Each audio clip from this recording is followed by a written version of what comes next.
All right, let's continue to give you an update then on news on the war in Gaza. Al Jazeera journalist Ismail al-Ghoul and his cameraman Rami al-Rifi were killed in an Israeli airstrike on the Gaza Strip yesterday. Their car was hit in the Shati refugee camp west of Gaza City. They were reporting near the Gaza home of Ismail Haniyeh, the Hamas leader who was assassinated in Tehran. To speak more on the safety of journalists in war zones, let's now welcome Nomshado Nkosinkulu, Media Monitoring Africa's Head of Communications. Nomshado, thank you so much for your time. Of course, the devastating circumstances that we are finding ourselves in here. Firstly, let's get your reaction just on this latest incident. What we do know so far in this particular case is that Ismail and Rami were wearing media vests and they were identifying signs on their car when they were attacked. I mean, they had last contacted their news desk about 15 minutes before this particular strike happened. Just your reaction as media monitoring. I think, this really echoes the need to start truly condemning attacks on journalists, particularly understanding the stake of them reporting on the ground and the dangers that comes with. And we're seeing this on a daily basis, whether it's attacks on the ground or even being detained. And the mere fact that we've lost over 100 journalists during this war, it clearly indicates that something needs to be done and there needs to be a political will that comes into play here. Because at the end of the day, they are, doing their job on the ground, responsible for the mere fact of informing us as citizens across, the globe on what's happening on the ground. But these are attacks and these are deaths that should not be taken lightly at all. I mean, you speak about a need for political will. Let's look at just how this period has essentially, cost so many journalists' lives. The Committee to Protect Journalists and the Gaza Government Media Office have put the figure of journalists killed since the start of the war on October 7 at anything between 111 and 165 journalists. I mean, some have described these as targeted assassinations, given the dynamics of this war, notwithstanding that, of course, this is a war zone. But we've also seen humanitarian aid organizations killed in strikes described as targeted. How concerned are you then that these reports about targeting journalists could actually be true? I mean, the mere fact that you did mention that they end up being identified, whether it's through vests or obviously through the coverage that they're doing, whether it's the cameraman, the journalists on the ground, and the mere fact that, no matter which side they're reporting on, the identification and the targeted attacks truly actually even indicate the mere fact that they're trying to be silenced. And that should be more alarming at the end of the day, because now it means that we're moving away from a period whereby, we've got journalists who are literally there to ensure that we are seeing what's happening. We're seeing, the war for what it is. And the mere fact that they're now on the ground as targets as well should clearly indicate that at the end of the day, more should be done to ensure the safety of these journalists. But at the second time of that, I'll echo back to the political will, although the different organizations and institutions coming into play here, but safety mechanisms need to be really put in place.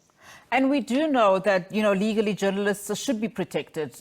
Legally journalists engaged, especially in dangerous professional missions in zones of armed conflict, are essentially seen and should be seen as civilians. But of course, we know in this war, even civilians have been targeted. I mean, given that this war is now entering, other areas within the region, the concern is that we're likely to see more journalists being killed. What should governments, do, particularly ours, given the fact that they've been very vocal about what is currently happening? I think we need to shine more spotlight on the harm that this is causing, particularly when we're talking about the dangers towards journalists. I mean, the mere fact that we can all agree that today information is power.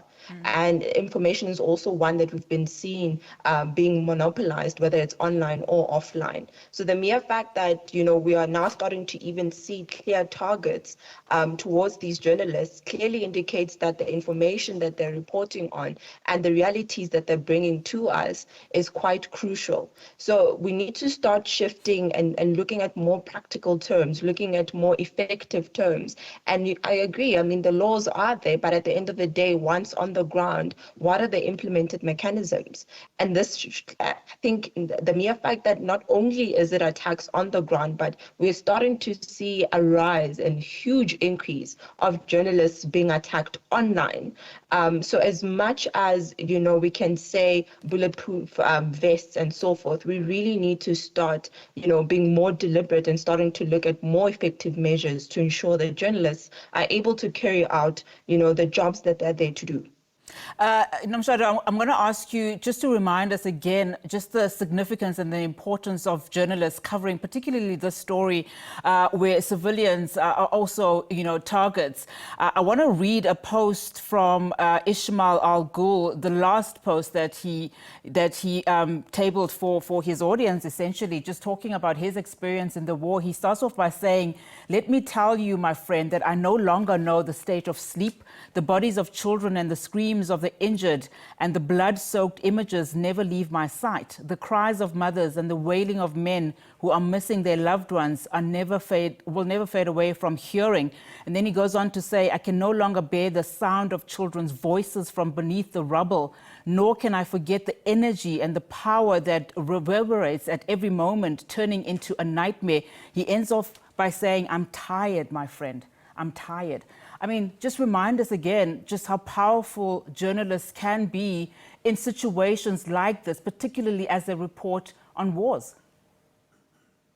I think this is a reminder to, the crucial role that media plays.